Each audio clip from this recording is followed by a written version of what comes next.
The 8th National Toshaos Council meeting opened on October 21 at the Ghana International Conference Center under the theme Harnessing the Power of Our Leadership.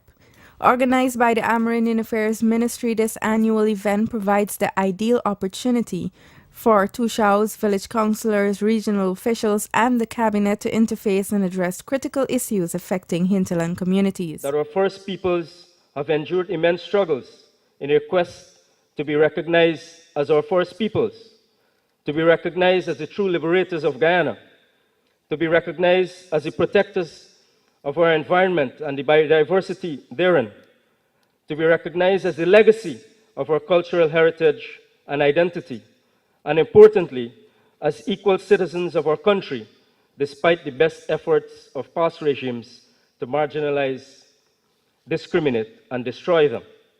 But with resilience and strong will, and an environment of good governance and strategic direction, our people are rising above despair and decadence that was the order of their lives only a few decades ago. Amerindian leaders spoke proudly of the developments in their various communities, most of which are direct results of the interventions made at previous NTC meetings. Development is taking place. Of recent, we had the one laptop per family in our community just about a month ago or so. So this, will enable us to learn more about the computer system, and especially it'll be more benefit for us because we have children going to secondary schools in Linden, and this will be a good asset for them, so that they could learn for themselves. My village is boosted with a lot of development in terms of class here, sports. We have granted $1 million to upgrade our sports complex, and we had completed it. There you can see a lot of sports facilities like football ground there, cricket, and track and field events could be done there. And also, we are very happy that we have been awarded with the sum of $600,000 to build a computer hub, and we're expecting it also. And also, I am very glad to mention that our village land has been demarcated, and we are hoping that our extension will be addressed soon. Also, development in my community is now in process, and mostly like infrastructure and in my community, like health post is now. But I see it may on repairs now, and it is coming. I meant to say in processing, and that what we asked for, what people asked for, and then teacher headquarters. They've been on the building back again and put in a more comfortable where teachers can have a comfortable rest and so on. We have been improving for the last couple of years. We have transportation, which is an outboard engine and boat. We have a health center. We have a village office. We have solar panels. We have, now we started to get black tanks for water, and we have got a $5 million ginger project. Our village, we have the school and clinic and women's center where the women learning to sew the cloth pants, and we have the office, village office, and we have the rangers who working in our community, and the WWF working along there too with our community.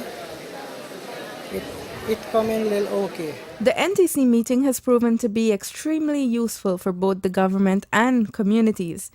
Amerindians account for less than 10% of the population, but they own over 14% of the country's landmass. As such, accountability, good governance, and transparency must be uppermost in the management of resources. Governance is extremely important in this regard. And transparency in how you deal with the resources, that the people in the villages must be completely involved in what is taking place. They must know what is involved. The moment things are done where people are not seeing or they feel that they're not involved, you constantly hear the charges of corruption, and that tends to undermine your authority within the areas. And if you are going to be, as leaders in your community, leaders in transformation and in progress of the society, then you have to have the stature and the respect, and you should do nothing to undermine that. And the way to do that is by being completely transparent, completely open, to manage the affair of the villages in this manner, so that you can build the confidence of your people and serve too as an example within the community, so that when others will come to succeed, they will try to improve on what you have done at this point in time and try to take the villages forward. Carries a heavy responsibility. Leadership is not only okay, I'm a leader and I can do what I want. No. Leadership is you are representing people, you are dealing with people. Guyana has gone farther than any country in the Western Hemisphere and even further afield in laying down laws, policies, and measures to protect its indigenous population. We are taking the path of trying to use our resources to benefit masses of people in our country. And in the first instance, we believe, as I've said so often before, in many different forums, that we believe that the most important factor for development is our people. And therefore, it makes, following that, it is therefore important that we develop the capacities of our people. More so, it is important to develop the capacity of our people in the interior, in the Amerindian communities in particular, because we see in those areas a great potential, not only for the various communities, but the tremendous contribution that it can make to develop our country as a whole. With the presence of key persons from the respective regional administrations and the Ministry of Local Government, Amerindian leaders took full advantage of the opportunity to inquire about infrastructural projects and raise concerns. We have a 15-out Yamaha motor for our community, but that was too small for us from there to bring, if we have to bring out patients to the hospital, that will take 1 hour and 25 minutes from Embotero to Maruma. And well, right now, we has been overhauled the motor 4 times already, and the outboard motor is already broken. My concern is about our road. The road we're linking from the public road, which I had asked for many years. And now, seeing that the children who goes to school found it very difficult with the canoe and so, right? Sometimes when they go, they don't get it. Sometimes somebody steal it. Sometimes somebody steal a paddle and they cannot go to school or come from school.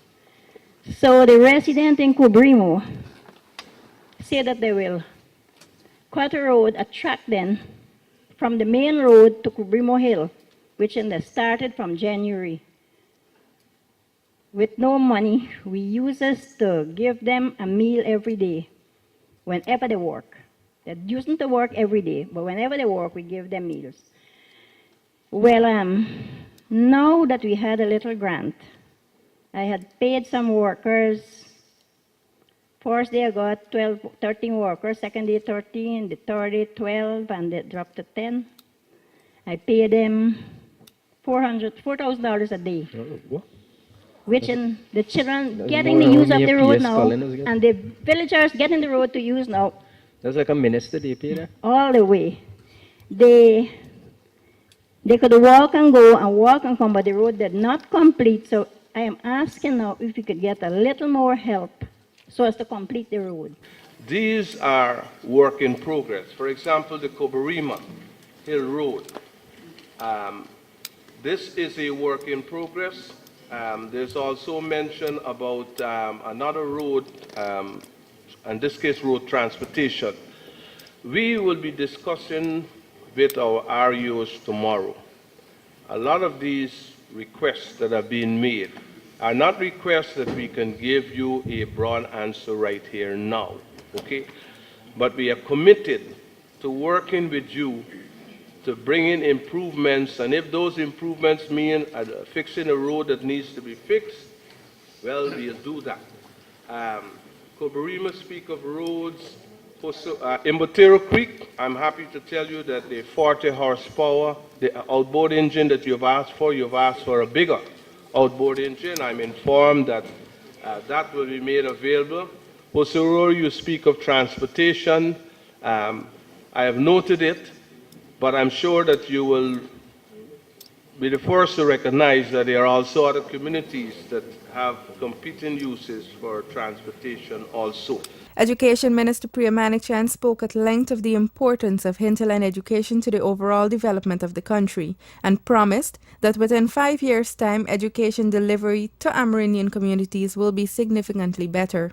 We are absolutely sure that our resources have been evenly distributed. In fact, without a doubt, if we give 20 exercise books per year, in fact, we give 21 exercise books per year in Georgetown, we give 21 exercise books in Region 6, 5, 9, 7, 3, everywhere. Every classroom has the same number of books.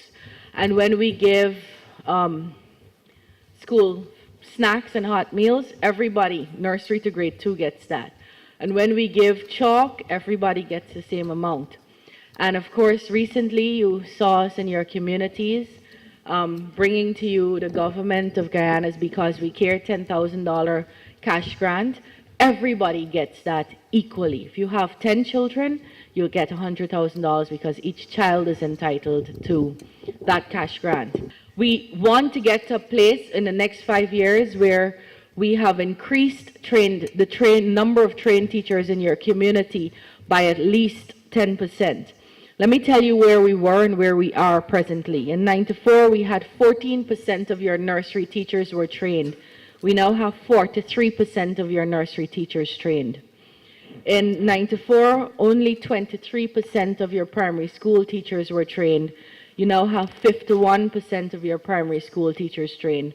And in secondary, only 40% of the secondary school teachers were trained.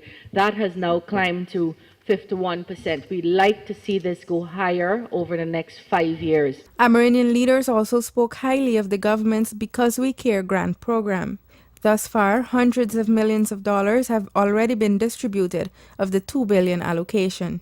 The $10,000, we don't know as yet, but we feel proud when we heard about this kind of allowances to the students. We feel proud because it's not every parent have been employed.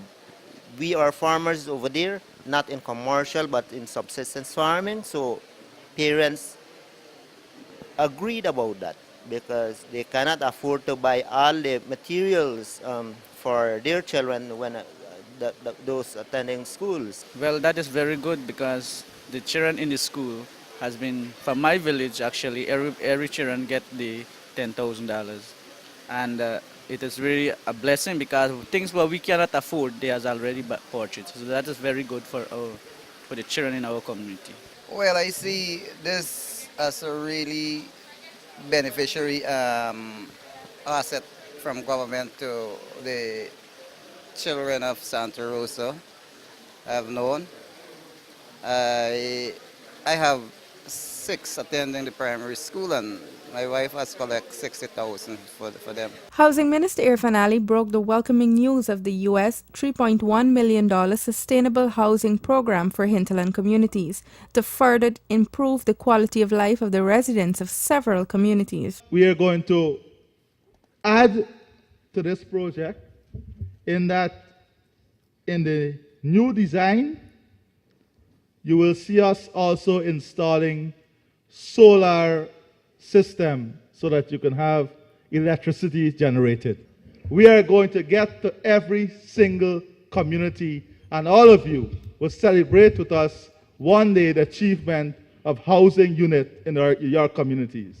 This is a commitment of the PPPC government.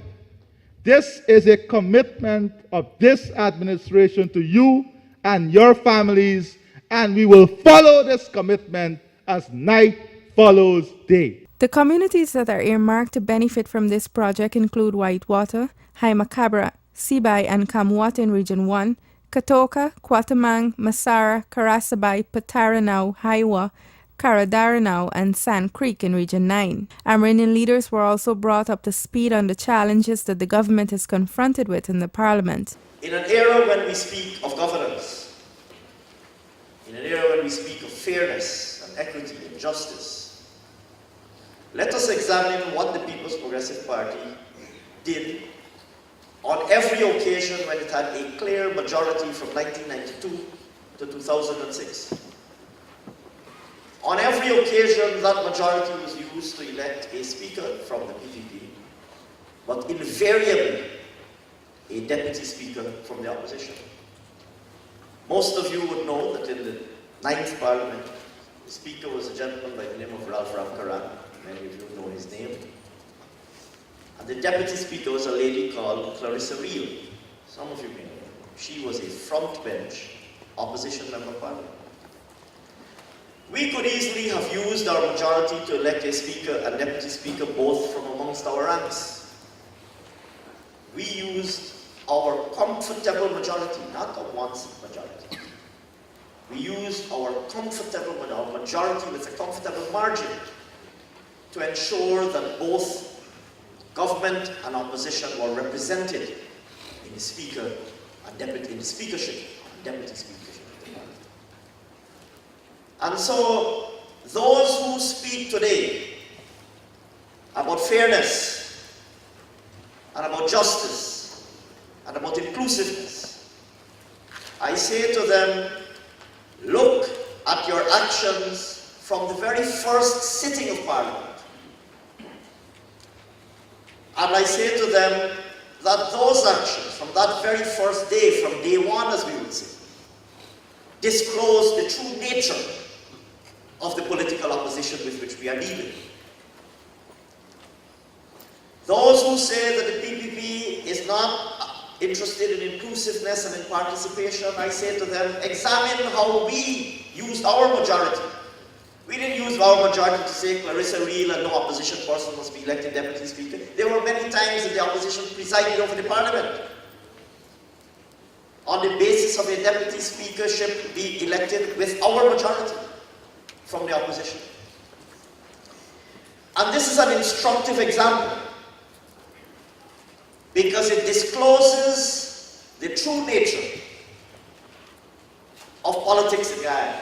The government has always ensured that Amerindian development is done based on a highly consultative process. All of the issues raised and requests made at NTC meetings essentially determine the kind of investments that are needed to be made in hinterland communities. Don't let us just develop a shopping list.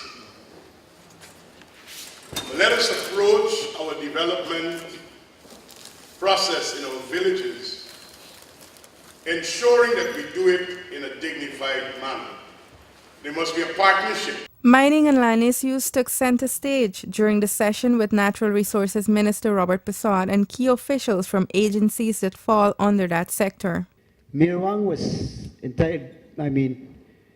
given a chance to get a title, but for some reason it has not been given title up to now. And that's the area that we are focusing on right now because we are using the land. But to my understanding, that concessions already been given out there. And according to the legal aspect of yesterday, it was said that we are to be notified, we are to be, even if it is contiguous to our lands. But in most cases, this does not play. This is where we get into problems. I'm one of the Toshaos, which the title has been taken back 2012.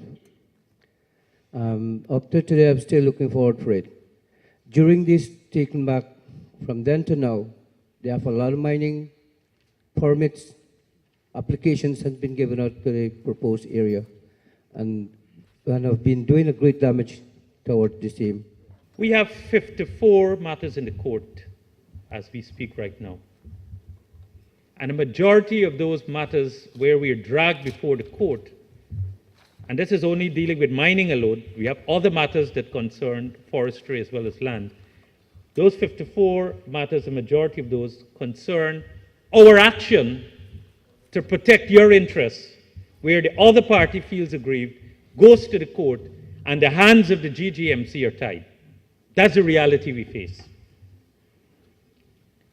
And when you have a ruling, this particular ruling I'll speak to, and there are other rulings that we are confronted with. We have in the ministry and the GGMC, we have a legal department, and we also have a full-time law firm we have to engage. When I'm looking for staff, instead of the field, they have to be in the court giving testimony. The staff now, they spend more time in the court than they can spend in the field. And why they're going to the court? To defend the action that we take, to enforce some of the same concerns you have, as well as to enforce the Mining Act, as well as the regulations that we have, as well as other sister legislation. So when you talk about your frustration, it is, as they say, the story of our everyday occurrence.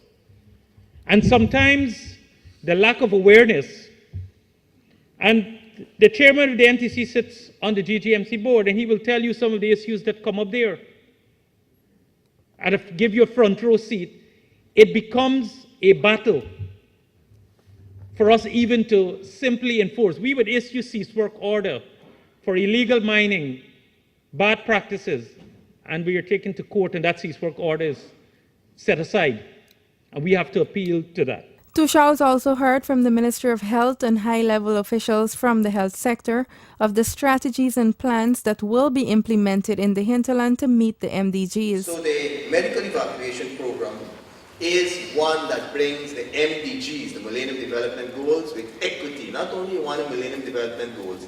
If you apply it to the large population on the coast, our figures will look nice, but it will not be delivered with equity.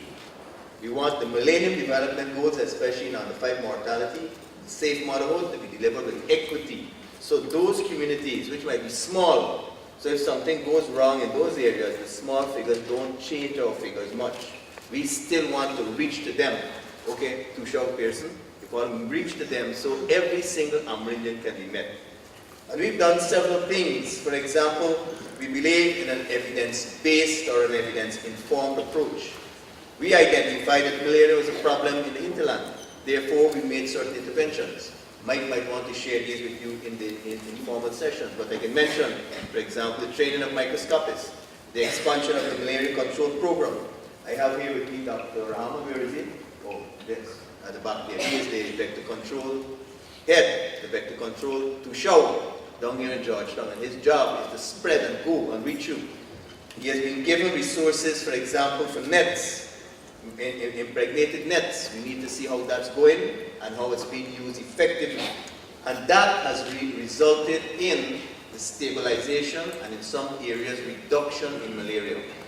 The sudden activity in the hinterland has thrown out of whack some of our efforts. There's a lot of mining activity, lots of intervention in the hinterland.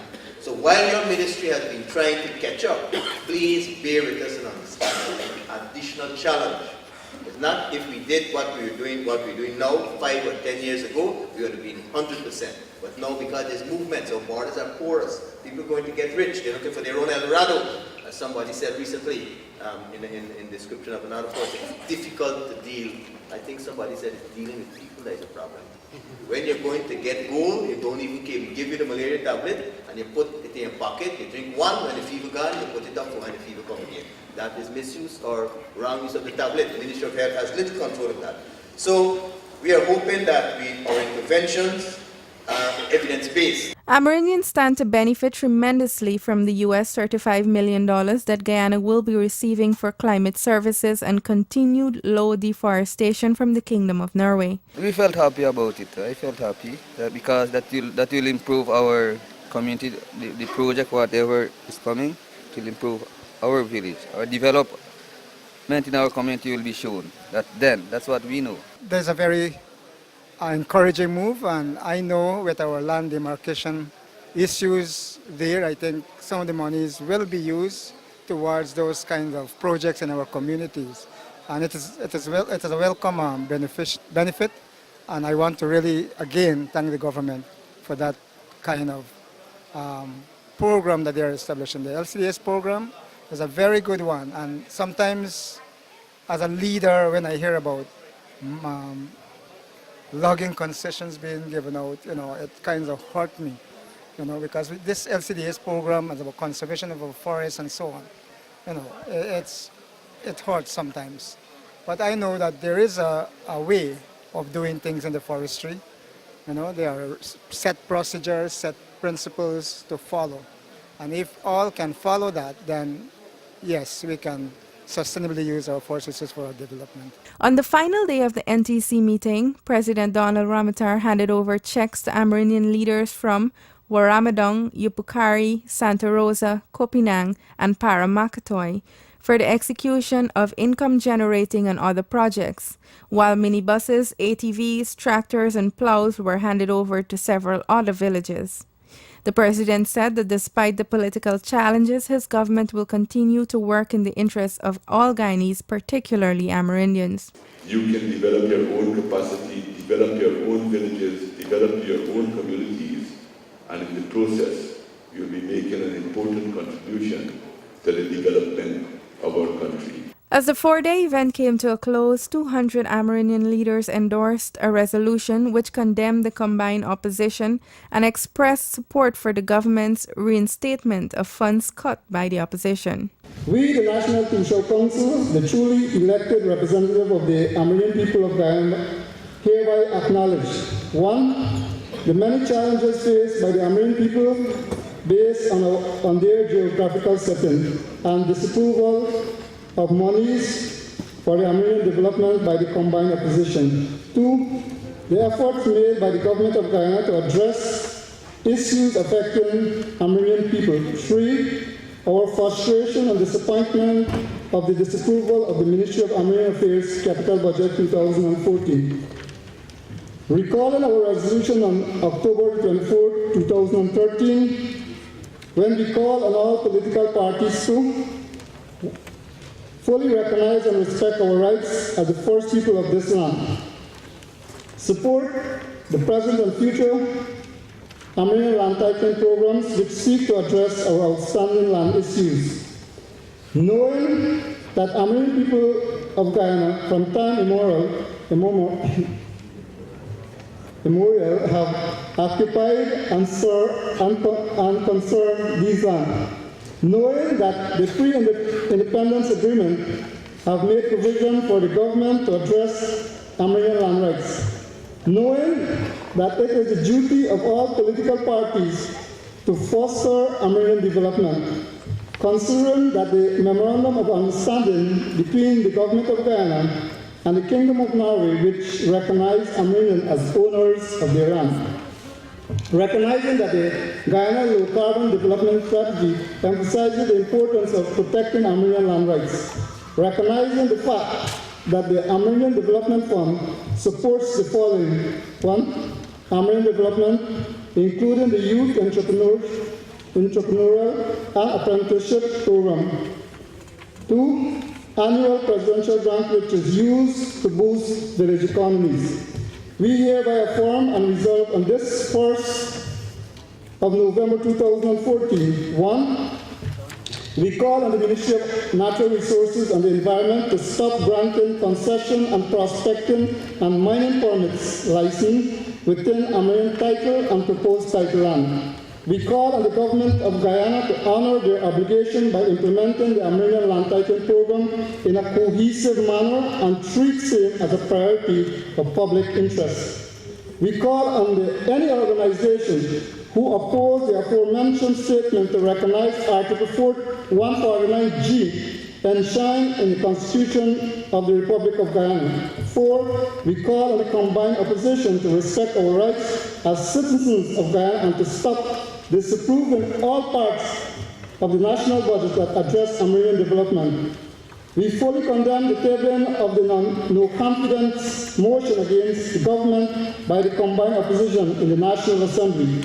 We fully support the government's commitment to reinstate all funds for the development of our country.